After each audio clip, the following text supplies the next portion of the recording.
Hi, welcome to the another one more topic related to the engineering chemistry. I am Dr. Shekhar from Marri Laxman Reddy Institute of Technology and Management, Dundigal. Last previous in session we are discussed about the water and treatment, batteries and corrosion, and polymer chemistry. We are discussing now another one module, that is our fourth module as for the JNTUH Hyderabad. We have the energy sources. The energy sources, it is regarding the fourth module of the engineering chemistry BTech first year. In this, why we are studying about the energy sources. Some of the books, the energy sources also they are saying as a fuel and combustion or energy materials. The energy materials are fuel and combustion, and the energy sources both are same. This topic or module belongs to the CO4 course outcome 4. In this, what we are doing, we are comparing the various type of solids, liquids and gaseous fuels. So why we are studying about this CO4? In our day-to-day life, the industrious as well as the household purpose, we are using so many multiple types of energy sources we are using. So due to that, we should know a idea about on the various types of the fuels, like which is solid, which is liquid, which is gaseous, and which fuel is suitable for the which purpose. Due to that reason, today we will discuss about this fuel and combustion or the energy sources topic. So the fuel, what is the best and simple definition for a fuel? Fuel is a combustible substance which on proper burning it release large amount of heat or energy. It is called fuel. What? Fuel is a combustible substance. In this combustible, if it is a proper burning, it will gives the heat or energy.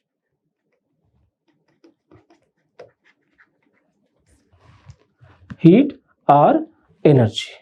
In the fuel, the carbon is a source. Carbon and the hydrogen, these two are major responsible sources for the heat generation in a fuel. For example, if you see the wood, coal, the petroleum, these are some of the fuels like diesel, kerosene, petrol. These are some of the best example for the fuels. And the natural gas. The natural gas also best example for a fuel. Now we will see here classification of fuels. Here these can be classified based on their occurrence or physical state. The physical state also we called as a aggregates. So based on the occurrence and the physical state or aggregation, the fuels are two types. Based on the occurrence, fuels are two types. One is primary fuel, second one is secondary fuel. The primary fuels which occurs in nature as such as called primary fuels. Means in the primary fuels we are not doing anything, the nature itself giving as a gift for us. These kind of fuels we called as a natural fuels or primary fuels. Natural fuels also called as a primary fuels. The best example for primary fuels are wood, peat, petroleum, coal and natural gas. These are best example for the natural fuels or primary fuels.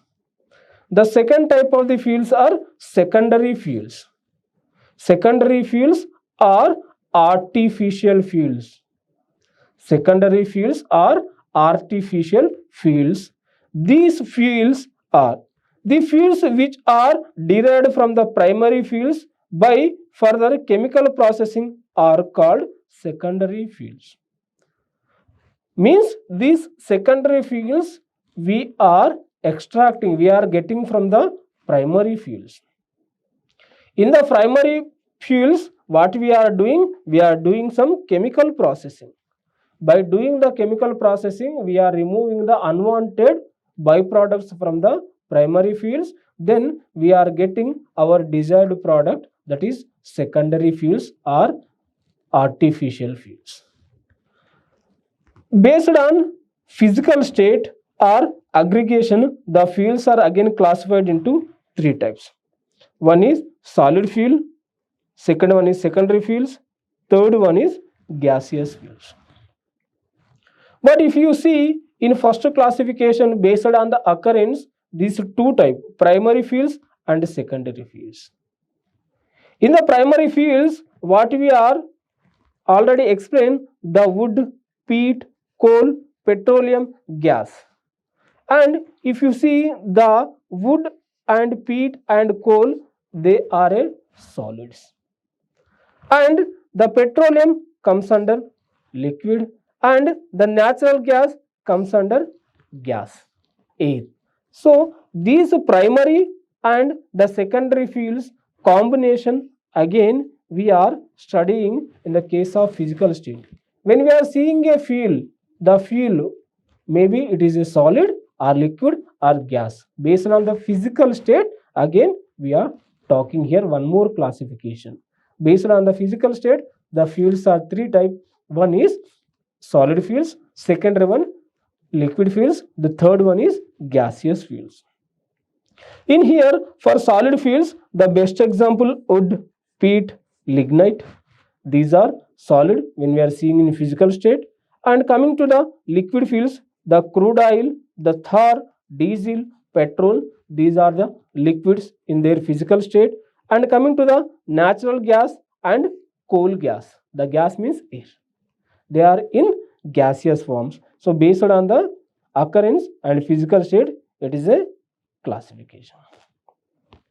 And when we are talking about the fuel should contain these following characters, then we say that fuel is good. So what are they? Now we will see the characteristic features of a good fuel. The first one is fuel should contain high calorific value. If fuel should contain high calorific value, that means that fuel release high amount of heat. High calorific value, nothing but the high amount of heat. And the second one, moderate ignition temperature. And third one is low moisture content. Low moisture content. That is one of the more important. If coal containing high moisture, it will responsible for the formation of clinkers. The clinkers, if they form, we will get less energy or less heat from the coal. And low non-combustible matters. When the combustion is happening, they should not produce any harmful gases, smokes like that. That should be low. And low cost and easy availability.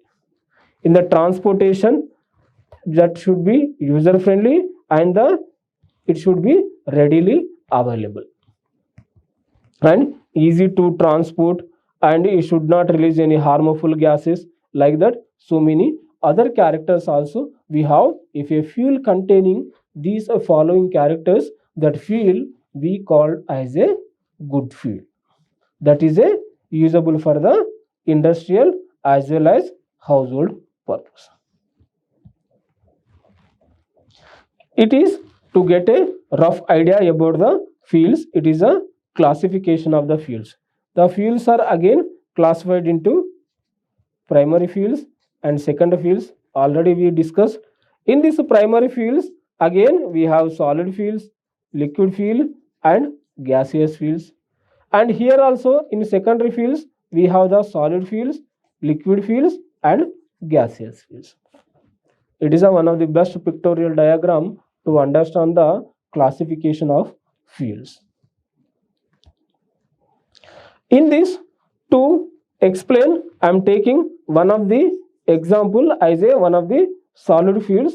I am taking now. We will discuss about that solid field. How the solid field formation is happening. Because of the environmental hazards, trees were buried inside the earth. Due to the environmental hazards like heavy rains and the earthquakes, like some of the plants, they are buried in the earth crust. And that buried earth crust, they are under the action of temperature and pressure and bacterial actions. After so many decades of years, they are converted into a brown black solid we called coal.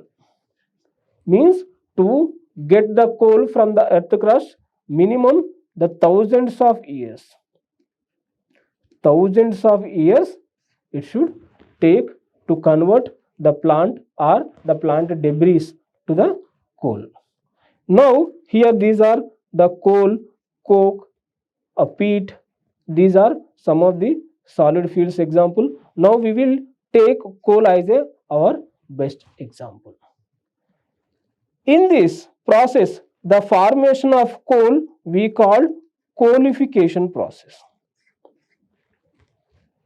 The formation of the coal process we called as a coalification process. It is one of the diagram, a picture to understand how the plant debris are converting into coal. Here, if you see the plant debris, the first stage is the plant debris, they are buried in the earth crust, and first initially they are forming a peat. The peat, it is a first stage of carbon. In the coal, the peat is a first stage of carbon. It has nearly 60% of the carbon peat we have. After the peat, we have the lignite. After the lignite, we are getting the brown coal or the lignite. The brown coal or the lignite we are getting, it has a nearly 60 to 70% carbon percentage. And the brown coal, after some years, it is converting into subbituminous. This subbituminous converting into semi-bituminous. The semi-bituminous converting into bituminous. The bituminous is having nearly 70 to 80% of the carbon we have. 80 to 70 to 80% of the carbon we have. So then we are say it is a peat, we have the carbon percentage, and it is a brown coal, we have the carbon percentage. It is a bituminous coal, and subbituminous, it is a bituminous, and the different carbon percentage we have. Based on that different percentage of the carbon, the which coal is suitable for the which industry, we are selecting that coal and we are giving the ranking that coal. That will helps for us. It is a qualification process. If you see, these are plant. These plants are, due to the heavy rain floods, they are buried in the earth crust, and the earth crust, they due to pressure, and see this is how much size we have, and now it was decreased due to the high pressure and the high temperature, and now you will see it is very thin when compared to this one. And in this, by some of the enzymatic action like bacteria and some pressure and some temperature, the plants, these are converting as a coal. It will take thousands of years, decades of years it will take. Already I told you, based on the qualification process, it will helps the ranking of the coal. During the qualification, the first stage of coal, that is peat. The peat is ranked as a lowest amount of coal, nearly 60% of the carbon we have. The other coals are like lignite, bituminous, anthracites also we have. They have nearly 70 to 90% of the carbon we have. And nowadays, the graphite, we are saying the final stage of qualification process. In 21st century, the qualification process, we are final stage we called as a graphite. It is the highest, nearly 95 to 98% of the carbon we have in graphite, or 99% of the carbon percentage we have. It is a qualification process. How the wood, the plant debris, they are converting into coal.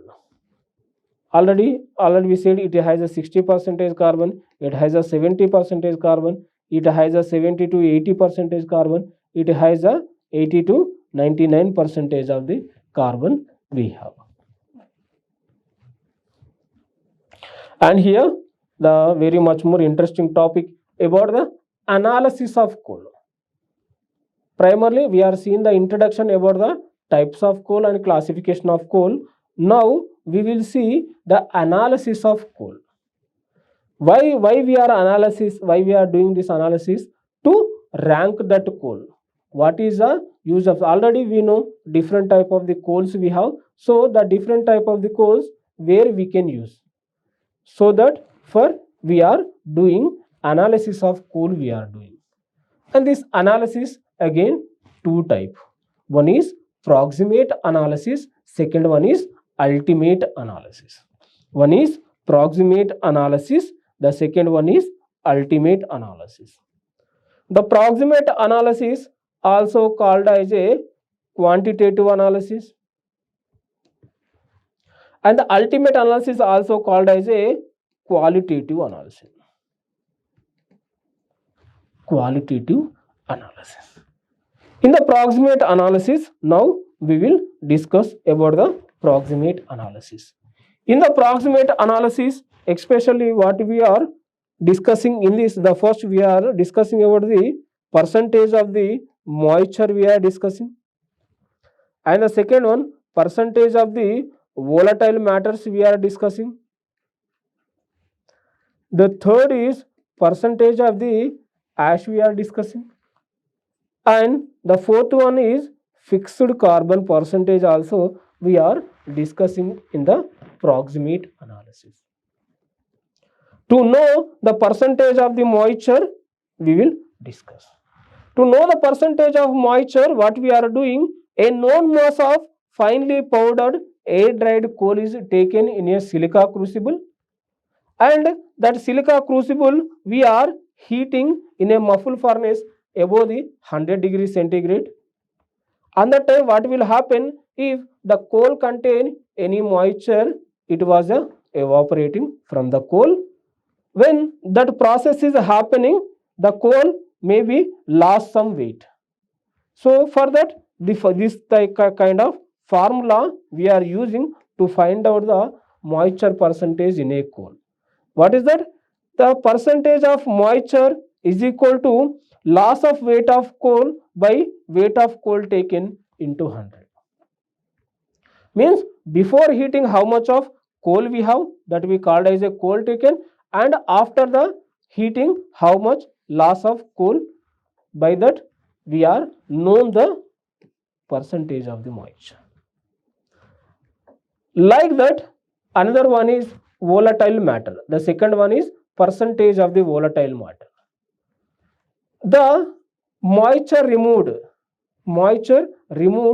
coal, again we are known amount of coal we are taking, and we are heating in a muffle furnace nearly above the 900 degrees centigrade.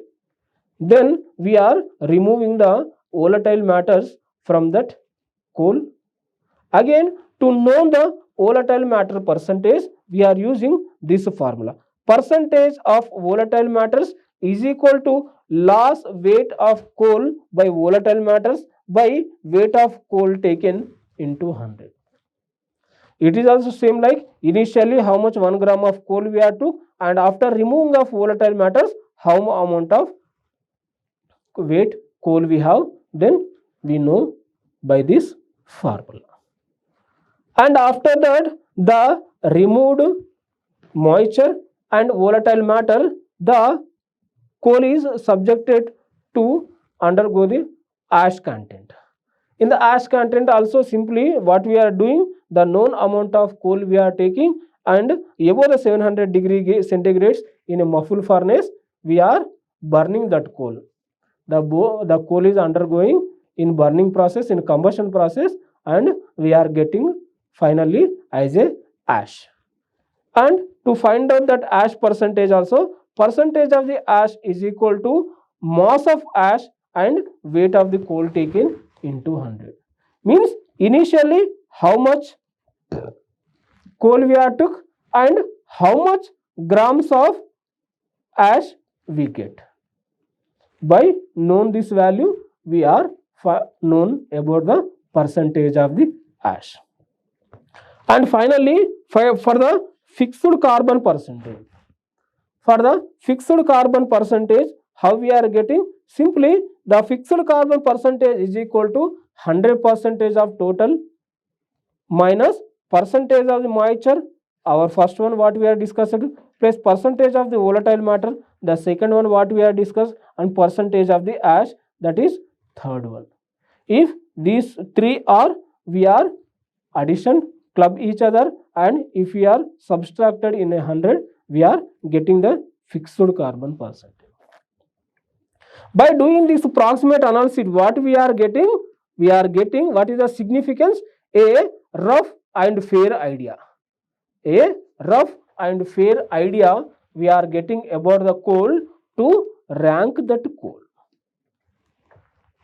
By the approximate analysis we are getting a rough and fair idea about the coal, and based on that rough and fair idea we are ranking that coal based on that rank where we can use that coal, we are deciding for the industries or the domestic purpose like that.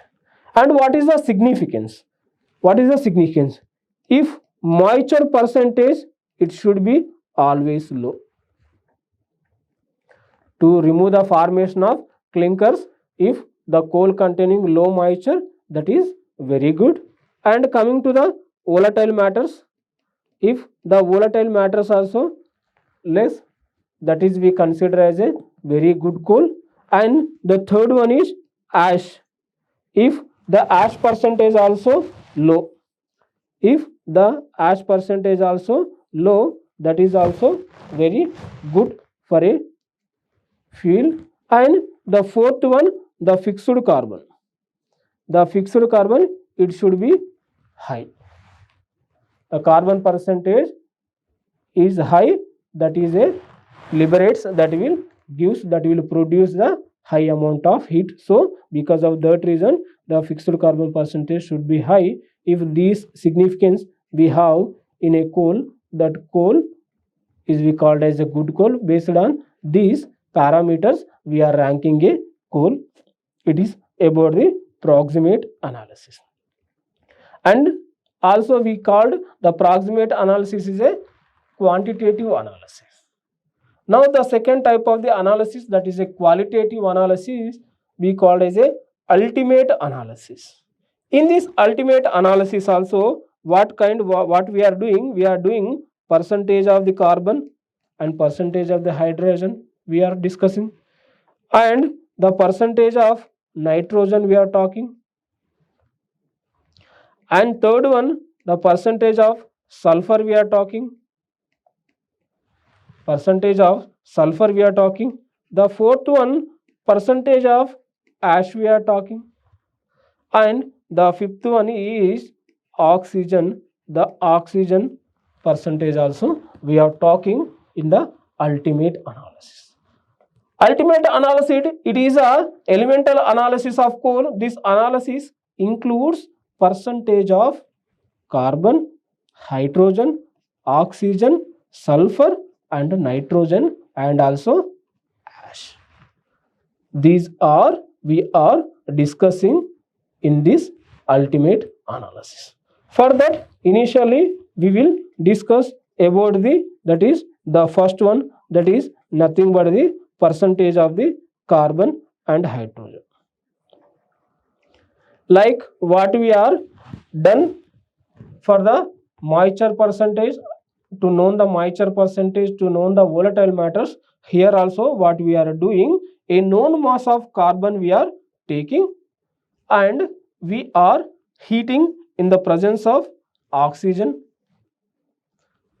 and then that coal is changes in the form of carbon is changing in the form of carbon dioxide, and the coal contain hydrogen is converting into water, and this coal and water they are passing through the tubes of CaCl2 and KOH.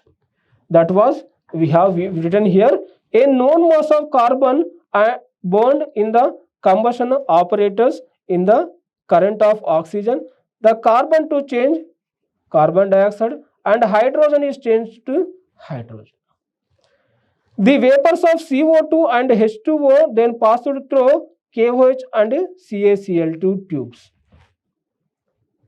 And before passing the CO2 and H2O, the tubes of KOH and CaCl2 we are already weighted, and then after passing this CO2 and H2O, how much weight was increased. To know that carbon percentage and hydrogen percentage, what we are doing, we are using this formula we are using. Percentage of the carbon is equal to increased in weight of KOH tube, means KOH tube is absorbing the CO2, then how much weight was increased by the KOH tube, then weight of coal, initially how much known weight of coal we are took, into 12 by 44 into 100, means 12 grams of carbon is produced 44 grams of CO2. Or to easily remember, the 12 is carbon molecular weight and 44 is CO2 molecular weight. Means why here already we are saying the carbon we are calculating in the form of CO2. So it is related to carbon, it is related to CO2. Like this, in hydrogen also, the increased in weight of CaCl2 tube, means the H2O vapors they are passed through a CaCl2 tube, and that CaCl2 tube that will absorb that H2O vapors and it increased their tube. So for that, what we are doing, the increased weight of CaCl2 tube by weight of the coal into 2 by 18 into 100. Here also same what we are saying, the hydrogen is we are calculating in the form of H2O vapors. The 2 means that is related to hydrogen, the 18 means it is related to the water. 2, if we are multiply these values, we will get the percentage of the carbon and percentage of the hydrogen. And what is the significance? If carbon percentage and the hydrogen percentage is high, then they will release high calorific value. So coal always should containing high carbon and high hydrogen, that is a favorable for the high production of the calorific value. After that, the second one is percentage of the nitrogen. To find out the percentage of the nitrogen, here we are using one method we called as a Joule-Dahl method. We are using a method called Joule-Dahl method. The coal containing nitrogen. The coal containing nitrogen, what we are doing in this, known amount of finely powdered 1 gram of coal we are taking, and that coal is treated with H2SO4 and also for K2SO4 potassium sulfate catalyst. This process we are doing in a flask we called as a Joule-Dahl flask. In this The nitrogen we are calculating in the form of ammonium sulfate. In the ammonium sulfate, to find out that the percentage of the nitrogen is equal to volume of acid consumed, how much acid you are consumed, and normality. What is the normality of this acid? What we are using the S2SO4, then weight of the coal into 1.4. This 1.4 how will got? You know the nitrogen molecular weight is 14 by 1000 into 100. If we do that, we will get this 1.4. And what is the significance? Actually, there is no significance in the nitrogen. Upcoming to the third one, percentage of the sulfur. Percentage of the sulfur. Before to explain about the sulfur, if a coal containing high amount of sulfur, it is a best for the high calorific value. That means if coal containing high amount of sulfur, it will produce high amount of heat. But if coal containing high amount of heat, in the burning process, in the combustion process, it will release high amount of calorific value, means a high amount of heat, along with some of the harmful gases. Some of the harmful gases also release. So now that is, you can keep it in your mind. Now we will discuss about the percentage of the sulfur. The percentage of the sulfur we are explaining in the form of barium sulfate, BaSO4, barium sulfate.